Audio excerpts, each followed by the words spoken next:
ਪੁੱਤ ਇੱਥੇ ਨਾ ਕੋਈ ਸੁਣ ਮਸਾ ਨਹੀਂ ਆ, ਕੋਈ ਜਾਨਵਰ ਨਹੀਂ ਦਿੰਦਾ। ਕਿੱਥੇ ਆਏ ਹੋ ਅਸੀਂ?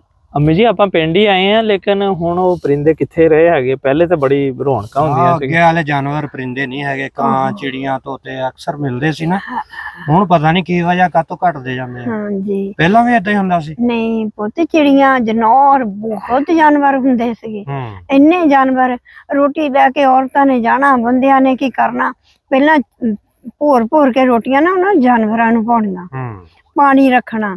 ਠੀਕ ਹੈ। ਫਿਰ ਪੁੱਤ ਜਿਹੜੀਆਂ ਕੀੜੀਆਂ ਆ, ਕੀੜੀਆਂ ਤੱਕਣ, ਉਹ ਭੋਰ ਭੋਰ ਕੇ ਉਹਨਾਂ ਦੇ ਉੱਤੇ ਰੋਟੀ ਵਿੱਚ ਖੁੱਡਾਂ ਦੇ ਪਾਉਣੀ। ਵਾਹ ਕਹਿਣਾ ਇਹ ਹਰ ਸ਼ੈ ਜਿਹੜੀ ਅੱਛੀ ਆ। ਹਾਂ। ਤੇ ਫਿਰ ਸਾਡੇ ਘਰਾਂ ਦੇ ਵਿੱਚ ਪੁੱਤ ਚਿੜੀਆਂ ਜਿਹੜੀਆਂ ਦੇਸੀ ਚਿੜੀਆਂ, ਇਹਨਾਂ ਨੇ ਨਾ ਇੱਕ ਤੀਲਾ ਤੀਲਾ ਟੋਲ ਟੋਲ ਕੇ ਨਾ, ਤੇ ਚਿੜੀਆਂ ਨੇ ਨਾ ਆਪਣਾ ਆਲਣਾ ਬਣਾਉਣਾ।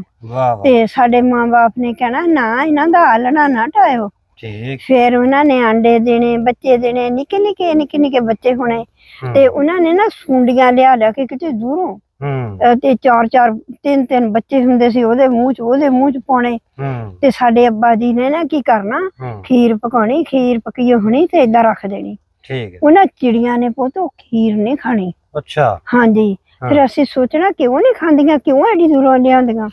ਫਿਰ ਕੋਈ ਸਮਝ ਵਾਲਾ ਬੰਦਾ ਸੀ, ਕਹਿੰਦਾ ਇਹ ਚਿੜੀਆਂ ਗੋਸ਼ਤ ਲਿਆਉਂਦੀਆਂ ਤਾਜ਼ਾ। ਹਾਂ, ਜਿਹੜੇ ਕੀੜੇ ਪਕੌੜੇ, ਸੁੰਡੀਆਂ ਵਗੈਰਾ। ਅੱਛਾ, ਉਹ ਉਹਨਾਂ ਦਾ ਗੋਸ਼ਤ ਹੁੰਦਾ। ਹਾਂ, ਉਹ ਤਾਜ਼ਾ ਗੋਸ਼ਤ ਖਿਲਾਉਂਦੀਆਂ ਆ। ਹਾਂ, ਬੱਚਿਆਂ ਨੂੰ ਲਿਆ ਕੇ ਪਾਲਦੀਆਂ ਆ, ਤੇ ਆਪਣੇ ਬੱਚਿਆਂ ਨੂੰ।